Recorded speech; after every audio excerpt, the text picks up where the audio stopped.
Well, let's get more on these talks. We're joined by Daoud Kuttab in Amman, Jordan. He's a columnist for Al Monitor. Many thanks for joining us. They've tried many times to come together and failed. How do you think things are going to go this time?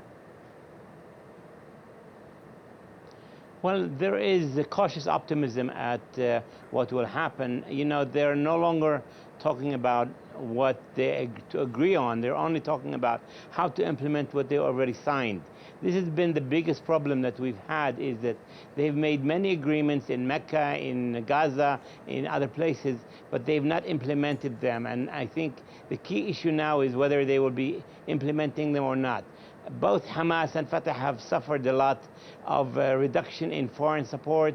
Iran is no longer supporting Hamas, and the PLO is suffering because of its attempts to go to the UN and other agencies.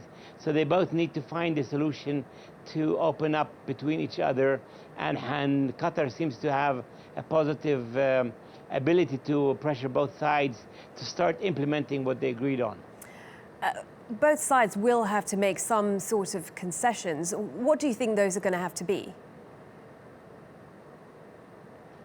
Well, the biggest question now is the Rafah crossing point. The people of Gaza have been trapped for years in Gaza, and even though their borders to the south is with the fellow Arab country, Egypt, on the other hand, under Sisi, refuses to allow the borders to be open unless the presidential guards from Ramallah, from Mahmoud Abbas's presidential guards, are stationed. So I think this is one issue that Hamas has to concede on. On the other hand, I think the PLO has to concede on giving a bit more space to Hamas in the reconciliation and the revamping of the PLO, so they will have a bigger say in the strategic planning for the future of Palestine.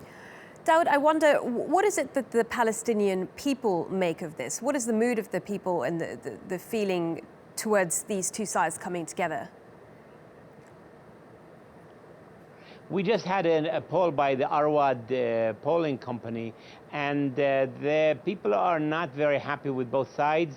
They're a bit more unhappy with Hamas than with Fatah, but they're basically unhappy with both, and they're pushing very hard that there should be something more than 80 to 90% want to have presidential and parliamentary elections. And the PLO says you can't have election unless there is one authority in charge of both places. So these are the areas that I think there will be change. If the Rafah crossing is open in the near future, then you can see that there is some movement in the process. If Rafah stays closed, then I don't think anything is going to happen. Okay, Daoud, it was good to get your thoughts. Daoud Kuttab joining us from Amman in Jordan. Many thanks.